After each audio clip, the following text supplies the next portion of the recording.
몽골에서부터 시작된 구도의 여정. 태전 보문도장 채책도생님의 입도 사례입니다. 채책도생님은 구도의 길을 따라 멀리 몽골에서 오셨는데요. 어떤 사연인지 읽어보겠습니다.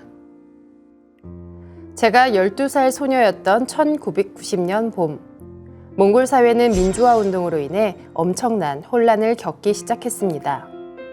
어린 나이에도 불구하고 가장 제 기억에 남은 것은 슈퍼마켓 진열대에 소금만 남았던 것입니다. 이때부터 외할아버지를 비롯해 길거리에서 승복을 입은 사람들이 보이기 시작했습니다. 외할아버지가 언제부터 승려 생활을 하셨는지 또 원래 승복을 입으셨는지는 기억이 나지 않지만 외할아버지 댁에 가면 할아버지가 하루 종일 불경을 외우시고 찾아오는 사람에게 약을 주셨던 기억이 납니다. 또 제 친할머니는 끓인 차를 떠서 집안의 신당 같은 곳에 올려놓으셨던 기억도 있습니다. 절에서 가져온 향을 피우거나 청수로 세수하는 것은 몽골의 전형적인 종교적 관습이고 저도 그런 환경에서 자랐기 때문에 익숙했지만 저는 그 어느 종교도 따르지 않았습니다. 왜냐하면 세상의 종교들은 그저 서로를 부정하고 필요하다면 언제든 전쟁할 준비가 되어 있는 괴물같이 느껴졌기 때문입니다. 그들은 말로는 인류 평화를 외치고 있었지만 행동은 인류를 갈라놓고 있었기에 종교는 제게 매력이 없었습니다. 그렇지만 그런 저도 신의 존재는 믿었습니다. 자연과 주변의 모든 것이 신기해도 너무 신기했기 때문입니다. 이 모든 것이 저절로 생겨나거나 물리학적인 변화에만 의해 생겼다고는 절대 믿을 수가 없었습니다. 저는 이 모든 것을 창조하고 생명을 불어넣은 진짜 존재가 신이라고 생각했습니다. 다만 세상의 종교들이 그 존재의 이름을 다양하게 부르는 거라 생각했고 그래서 저도 가끔은 신께 기도를 드렸습니다. 1990년 봄 몽골 혁명. 몽골의 사회주의가 막을 내리게 된 큰 사건이었는데요. 이 혼란했던 시기 채첸 도생님은 외할아버지와 할머니 가까이에서 종교의식을 보고 자랐지만 특정한 종교를 따르지 않고 세상과 신에 대한 자신만의 생각을 정립하게 됩니다. 채첸 도생님의 생각대로 이 대우주 자연은 과학적으로만 설명할 수도 그저 우연으로만 치부할 수도 없는데요. 환단고기 삼성기 상을 보면 이 우주를 다스리는 조화를 부리며 그 조화로 만물을 낳는 하느님이 계신다는 구절이 있습니다. 그 근원적인 진리를 스스로 느끼셨다는 게 참 인상적인데요. 채책도생님은 이렇게 어릴 적부터 자신도 모르게 진리에 조금씩 깨달아갑니다. 제 셋째 언니는 이전에도 쓰러진 적이 있었는데 2013년 어느 날 또 한 번 갑자기 정신을 잃고 병원으로 옮겨졌습니다. 이번에는 심정지도 오기도 하고 증상이 심각하다는 의사의 말에 가족들은 큰 충격을 받았습니다. 그런데 그날 큰 언니가 이상한 말을 꺼냈습니다. 셋째 언니가 신을 내려받지 않으면 살기 힘들 것이라는 이야기였습니다. 그 말에 가족들은 셋째 언니에게 신을 받게 해야 하나 말아야 하나 회의를 하였고 저는 친구들과 그런 식구들을 비웃었습니다. 그래서였을까요? 얼마 후 저는 큰 사고를 당할 뻔하게 되었습니다. 갑자기 다리가 미끄러져 달려오는 차 밑으로 쑥 들어가 버린 것이었습니다. 다행히 차가 멈춰 큰 사고는 피했지만 많은 생각이 들었습니다. 제가 말을 잘못해 벌을 받는가 싶기도 해 언니가 신받음을 찬성하게 되었습니다. 신을 받은 언니가 진짜인가 의심스럽기도 하고 신기하기도 했습니다. 그리고 자연스럽게 영혼과 귀신에 대해 관심을 갖기 시작했고 신명세계를 한없이 궁금해하면서 서서히 사후세계를 믿게 되었습니다. 1년이 흘러 2014년 8월 8일 셋째 언니로부터 충격적인 내용의 전화를 받게 되었습니다. 아버지가 더 이상 만날 수 없는 먼 곳으로 떠나셨다는 것이었습니다.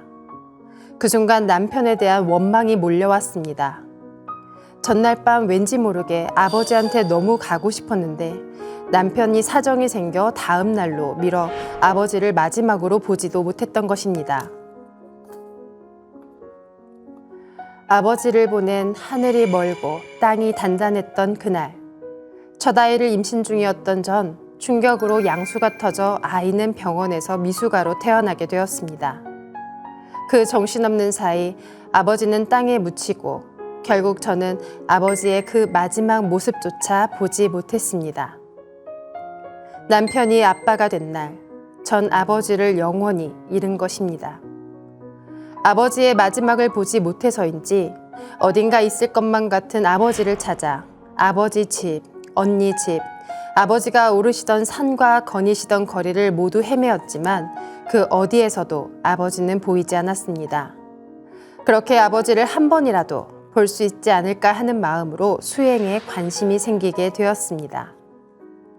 네, 셋째 언니가 신병을 앓고 또 신내림을 받는 과정을 곁에서 지켜보셨는데요. 영혼을 믿지 않았던 채책도생님은 언니의 신병을 이해하긴 어려웠을 겁니다. 하지만 그 이후에 벌어진 사건들과 신내림을 받은 언니를 보면서 영혼의 존재를 인정하고 또 관심을 갖게 되는데요. 그 후 안타깝게도 아버지가 갑자기 돌아가십니다.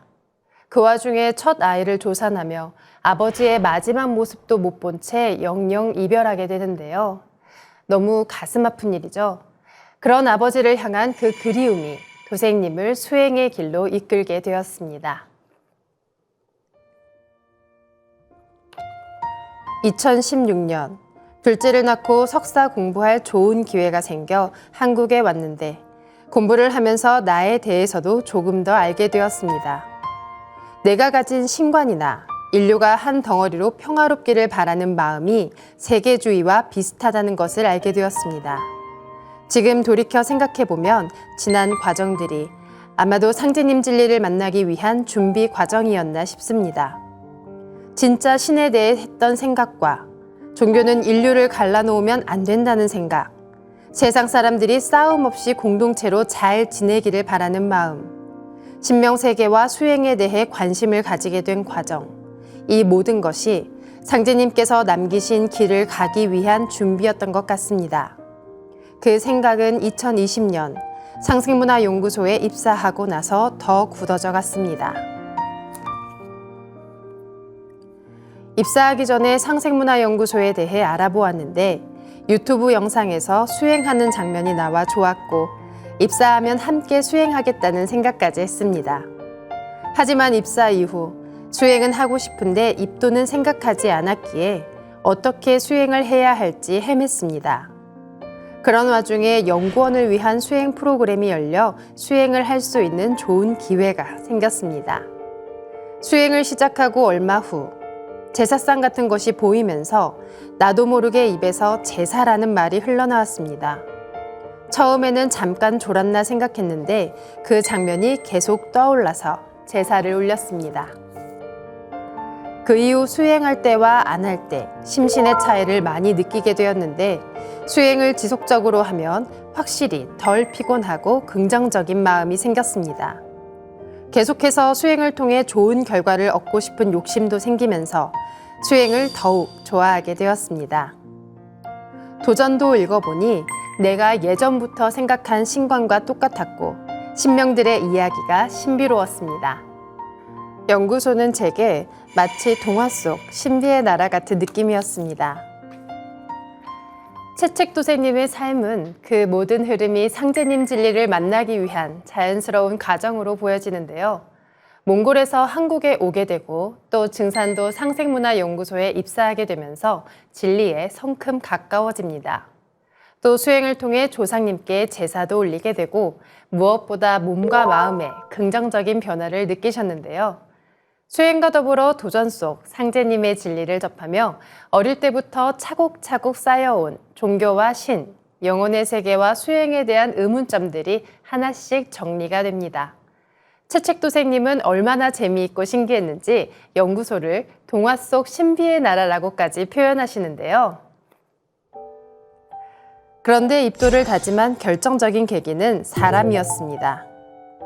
업무는 다르지만 연구소에서 함께 일하는 성직자분들을 보면 처음에는 신기했고 나중에는 존경하게 되었습니다. 여러 성직자분들과 이사장님께 평생 은혜로 생각해도 넘침이 없을 정도로 감사한 일들이 많았습니다.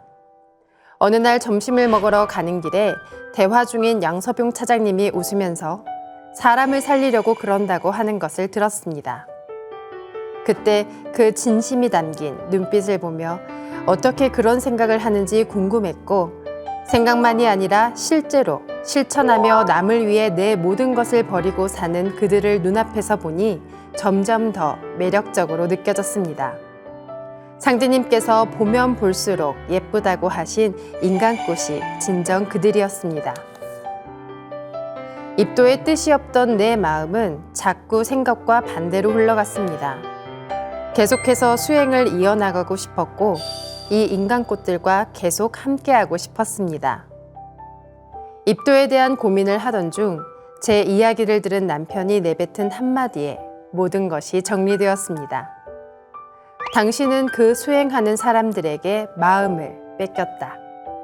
그 말을 듣고 전 제 마음의 물이 흐르는 대로 따라가기로 결심했습니다. 신비한 나라의 매력적이고 착한 사람들과 그 멋진 행동을 다 따라하지는 못해도 흉내라도 내고 늘 응원하면서 정성신앙을 하도록 노력하겠습니다. 전 세계가 함께 갈 수 있는 길을 열어주신 상제님과 태모님, 그것을 이어받아 세상 사람들에게 전해주시는 태상 종도사님과 종도사님께 깊은 감사의 말씀을 올립니다. 네, 수행은 좋아하지만 입도 생각은 없었던 채책도생님의 마음을 돌린 건 다름 아닌 사람이었는데요. 채책도생님도 이전부터 인류가 함께 잘 되었으면 좋겠다는 생각을 갖고 계셨죠. 우리 일은 천하창생이 함께 잘 되자는 일이니 사욕을 버리고 오직 창생을 생각하라는 상제님의 말씀을 늘 마음에 품고 사는 도생님들의 진심이 채책도생님에게 그대로 전해진 것 같습니다. 상제님의 진리는 나라와 문화를 넘어 전 인류에게 열려 있습니다. 상제님은 한국인뿐 아닌 인류 우리 모두의 하느님이니까요. 채책도생님처럼 해외에 계신 많은 분들이 하루빨리 상제님 진리를 만나게 되면 좋겠습니다. 다시 한번 입도 축하드립니다.